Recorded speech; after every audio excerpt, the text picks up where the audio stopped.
Hey guys, so for today's video, I'm going to be discussing why you're not actually saving money. So, have you ever found yourself checking your bank account and thinking to yourself, wait, where did all my money go this time? Because I'm sure this is a feeling many of us have had. It's like some sort of financial magic trick. You start the month feeling responsible, maybe even a little proud of yourself. This time, I'm going to be smart with my money. You set a budget, you try to be mindful, but the end of the month comes, you've got your hands in your head thinking, where the hell has all my money gone? And here's the really frustrating part. You thought you was actually saving money, you cut back on little luxuries, resisted the urge to splurge, maybe even make a few sacrifices here and there.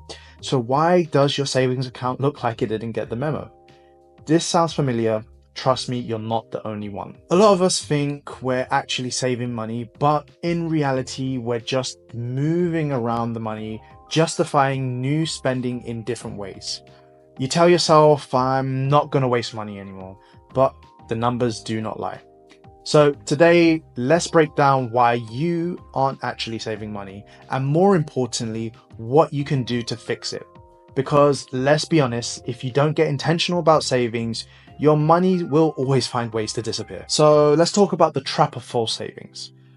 A while back, I decided I was going to take my savings more seriously.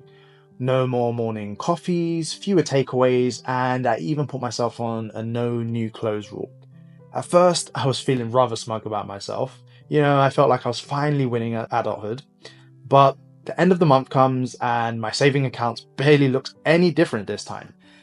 That's when it hit me. What I'd actually been doing wasn't saving. It was more like shifting money around in a way that made me feel better without actually getting ahead. Instead of buying a coffee on the go, I became a part-time barista at home. Suddenly, I needed an expensive milk frother, I needed high-quality oat milk, and vanilla syrup. Why? I don't really know, but in my head, it's still cheaper than Starbucks. I stopped buying clothes, but then I convinced myself to invest in quality essentials, which is basically me making up an excuse to buy more expensive basics. And I know it's not just me. I know there are many, many people who fall into this trap. You can cut back on expenses only to find yourself justifying a new, seemingly smart way to spend. But what looks like savings on the surface is often just a reallocation of money in disguise. Okay, so let's be honest. Have you ever convinced yourself you was saving money only to realize later you was actually just spending it differently?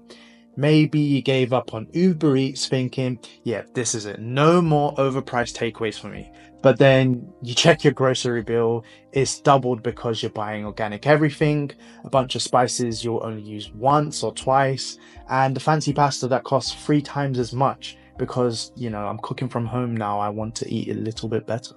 Or you finally decide to cut back on shopping. No more fast fashion, no more impulse buys. But instead, you start treating yourself to investment pieces, and suddenly that £10 impulse top has been replaced by an £100 timeless essential. Or maybe you give up clubbing thinking, I'm saving so much money now. But you're dropping the same amount, if not more, on wholesome activities like bottomless brunches, spa days, and overpriced matcha lattes. Because, you have to treat yourself every now and then, don't you? Well, we've all done this, and it's within our nature to do this. So, why do savings disappear? Here's the harsh reality. Saving money isn't just about cutting costs, it's actually about keeping that money aside for a later date. A study by the Financial Conduct Authority found that 39% of UK adults have less than £1,000 in their savings. And one of the biggest reasons for that? Lifestyle creep. Here's how it happens. You get a raise, and instead of saving it, you level up your lifestyle. You get a nicer car, a better phone, and suddenly Deliveroo isn't a treat anymore, it's just how you eat now. And before you know it, your expenses grow right alongside your income. Then there's the false economy trap. Buying something just because it's on sale. Ever bought something only because it was 50% off? That's not really saving, that's spending with a discount. In fact, UK consumers spend on average £200 a year on impulse purchases during sales, money that could have gone straight into their savings. And then don't get me started on subscriptions. We all sign up for that free trial thinking we're going to cancel it later. Fast forward 6 months and you're paying 3 different streaming services, a gym membership that you don't use, and an app you didn't even remember downloading. Those little £10–15 charges add up really quickly. So, how do you stop the cycle of shifting your money around and actually start saving for real? This comes down to setting up a simple system and making sure your money doesn't slip through your fingers without you noticing. Number 1, make savings automatic. Saving is a lot easier when you don't have to think about it. Set up a direct debit to transfer your money into a saving account as soon as you get paid. This way, you're saving first and spending after. Some UK banks even have roundup features that automatically save spare change from purchases. Small amounts add up fast. If you struggle with dipping into your savings, consider using a separate bank account or a bank account with withdrawal restrictions. The harder it is to access your money, the less likely you are to spend it impulsively. Number 2, create a no-spend buffer. Impulse spending is really sneaky. 1 minute you're online scrolling and then the next you've convinced yourself you need a new gadget or some new outfit or something you don't really need. A simple fix is to wait 24 to 48 hours before buying anything non-essential. Try the online shopping cart trick. Add the item to your cart and then leave it for a couple of days.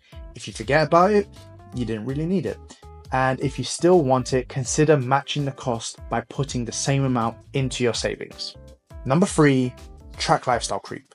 Getting a raise feels incredible. However, if you aren't careful, it just leads to more spending instead of more saving. Instead of upgrading everything, how about you commit to saving a percentage of any extra income? A simple rule to follow is the 50-30-20 method.